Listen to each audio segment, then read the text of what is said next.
The drain tubes from the humidifier and the AC have mold built up inside. I replaced the hose last summer. Is there a special tubing to use?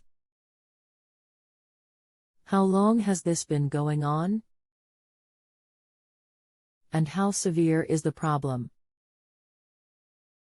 2 or 3 years. My tech cleaned the hose last year, so when the problem returned, I went to the hardware store and bought new tubing. Do you plan on doing the work yourself? I was hoping to. Anything else we should know to help you best?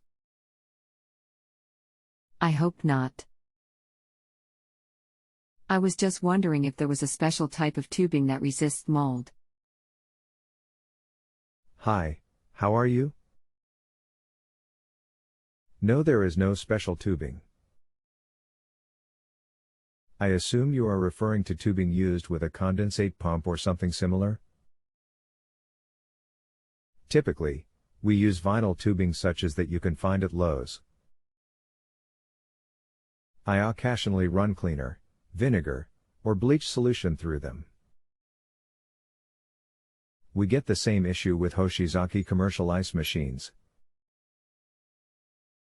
Regular cleaning every few months should prevent it from getting terribly clogged. You can also disconnect the hose on both ends and blow compressed air through it to blow out any clogs. Is there any other information you need? Thanks. Thank you for your help. I have done what you told me, so for once I did it right. All right, please let me know if I can assist you further. Please remember to rate me, otherwise I am not compensated. Thanks. If you have a home improvement or appliance question and want to chat with an expert now, visit justanswer.com/ythi.